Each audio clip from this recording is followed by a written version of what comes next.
Bună dimineața din Taipei, Taiwan. Sunt leșinat, ca să încep așa direct. Am febră, cred că am undeva pe la 39 febră, dacă nu mă înșel, cred că se și observă din vocea mea. Cred că am răcit când am fost în Vietnam și n-am dormit vreo 2 zile și vă dați seama, sistemul meu imunitar s-a spart.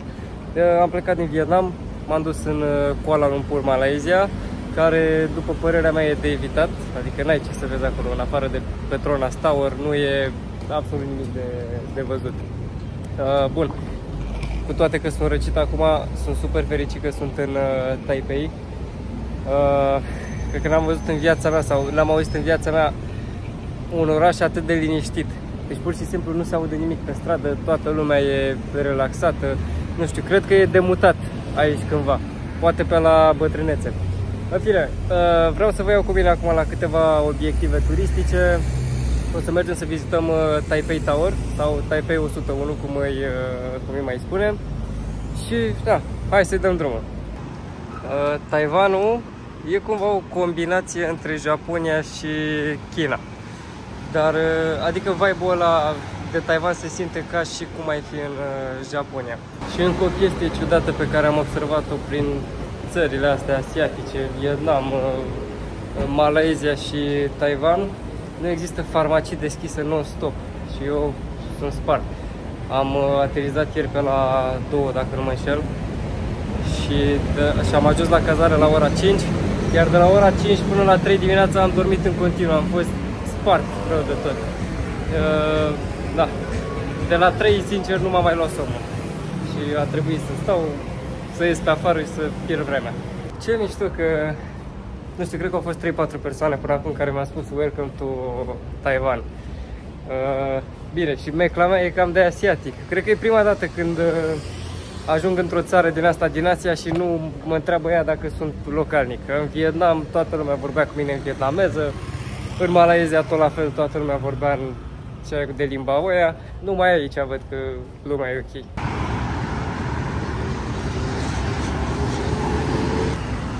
Gata, și am ajuns să luăm metrou.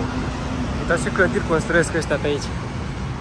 Dacă veniți în Taiwan, cel mai bun mijloc de transport e, bineînțeles, metrou.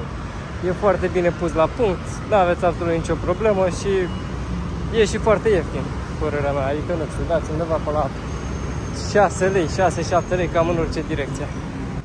Hai că am intrat la metrou, mama, mă omoară liniștea asta. Deci noi trebuie să ajungem...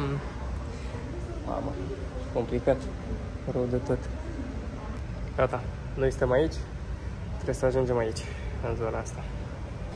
Ce măs sunt metrourile de pe aici, prin Taipei. Deci ăștia observ că au și magazine. La noi în România, de unde are cu magazine? Asta nu știu ce vrea să însemne. Făcut sunt niște sticle. Hai că am venit să scot niște bani, bă, da. Greu merge bancomatul ăsta, frate. Așa arată. Hai că până mă învăț cu asta, mă ajută domnul în fața mea să-mi iau un bilet. Cam greu, sincer. Gata, simplu și frumos, mi-a dat un jeton, nu știu ce asta. Și acum o să trebuiască să... Here or... Yeah, I know.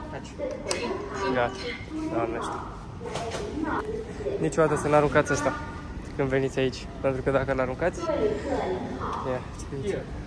change. Downstairs. Da. Ok, thank. Niciodată să n-aruncați asta, pentru că dacă l-aruncați, nu mai puteți să mai ieșiți afară după asta. Dacă de ameții sunt câteodată, nici nu-mi dau seama ce zic, sau dacă zic ceva bine, abar nu.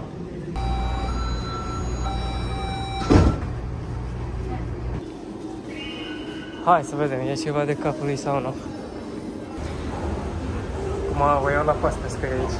Da, hai că îi dau mai tare. Mamă, deci e o căldură. Nu știu, eu și când am plecat din România am plecat tot pe căldură, deci nu prea știu cum e să-mi fie frig momentan. Ia, unde e? Ia uite, sus. Hai mă, că e spectaculos, dar... Da, am mai văzut turnuri din astea așa mai. Hai să ducem mai aproape. Deci ăsta trebuie să fie cel mai liniștit vlog al meu. Exact ca și țara asta. Hai că se vede mișto. Și din câte observ, se mai construiește ceva aici. Bine, mă gândesc că nu e la fel de înalt ca ăsta, dar tot mai înalt decât alea din România, sincer. Ăsta e foarte mare, nu știu cum se vede pe YouTube, dar în realitate e imens. Băi, am zice că nu e spectaculos, dar e mare rău de tot. Ia, hai să ne ducem mai în față, mai pe lângă el. Hai că m-am băgat aici, ca să vedeți cât de înalt e. Și acum, sincer, parcă m-aș duce să caut o cafenea. Da, e spectaculos, e mare, dar doar atât, sincer. Și uitați aici, toată lumea asta să-și facă poze cu turnul. Sunt oameni cam de peste tot. Filipine, Singapore, toată lumea asta.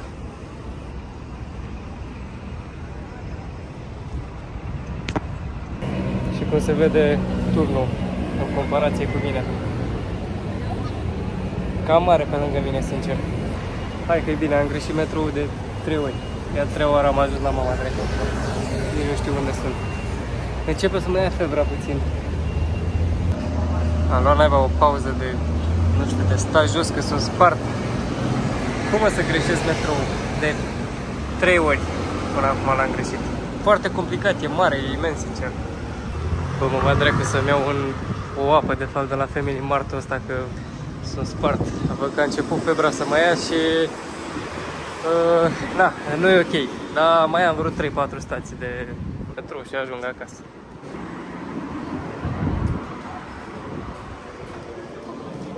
Cu ocazia asta vedem și ce prețuri sunt în Taipei. Uite, pâinea asta, apar n-am cât costă. 48. 48 înseamnă, nu știu, 3 lei ceva. Dacă veniți vreodată pe aici, luați-vă asta. Mamă, sunt genial de bune. 35, 2 la fel, nu știu, 2-3 lei dacă nu mă înșel.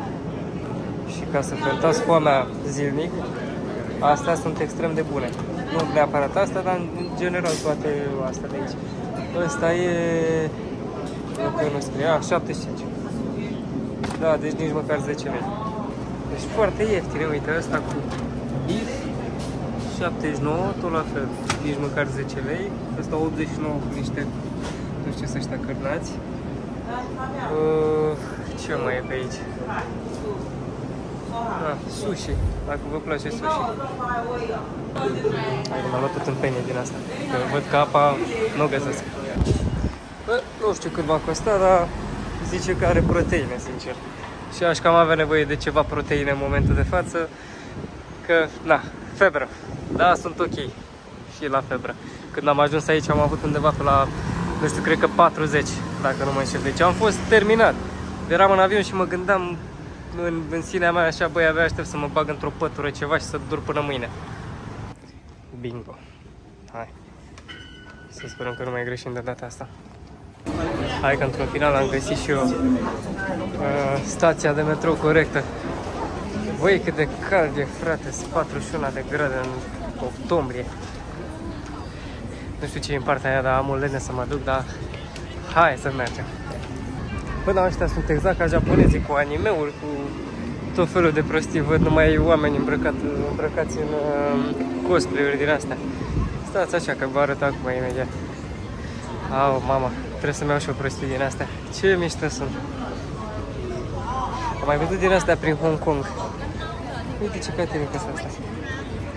Și sunt făcute și manual. Da, asta cred că e un fel de bazar, dacă nu mai știu.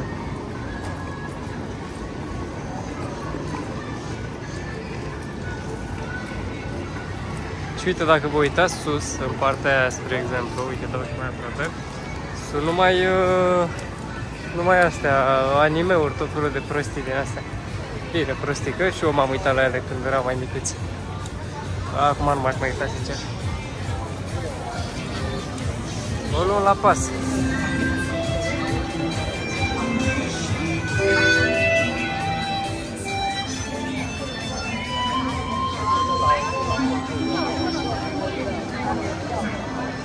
Nu știam de piața asta, sincer. Hai că mergem în partea aia. Băi, și e similar cu Hong Kong, undeva până la 70% e similar cu Hong Kong. Sau de fapt, hai să schimbăm, nu știu, 70% similar cu Japonia și restul Hong Kong, da? Le are cumva combinate pe amândouă.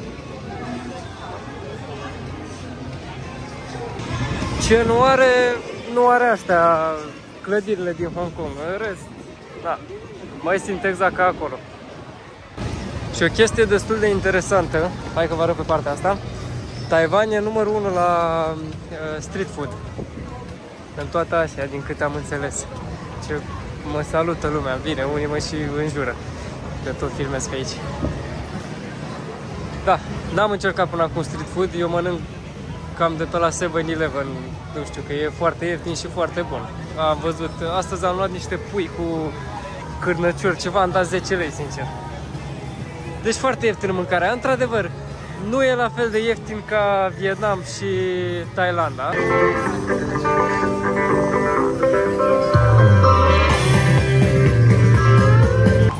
Hai că am luat un magnet, că mă tot întreabă maică-mea ce aduc. Și am zis că îi aduc magneți. Numai magneți am adus până acum, din toate țările posibile. Hai să intrăm pe aici să vedem ce mai e.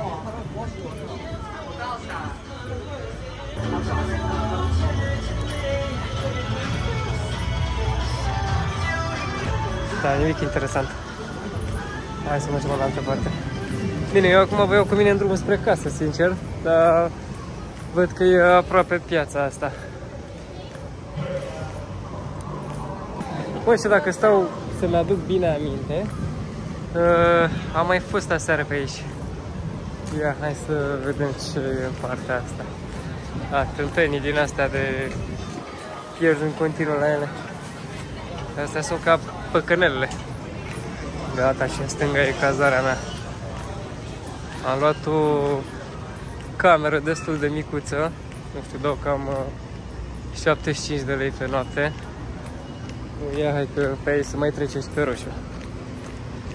Da, 75 de lei pe noapte dau. Să fie un 7-Eleven. Uite în partea aia. Gata.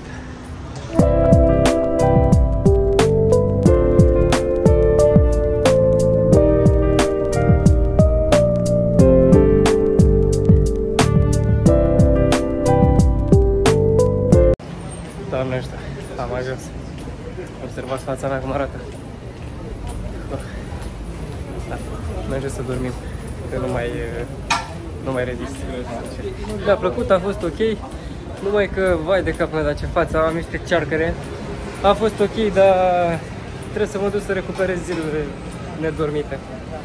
Pentru că deja în ultimele 3 zile nu știu dacă am dormit 15 ore.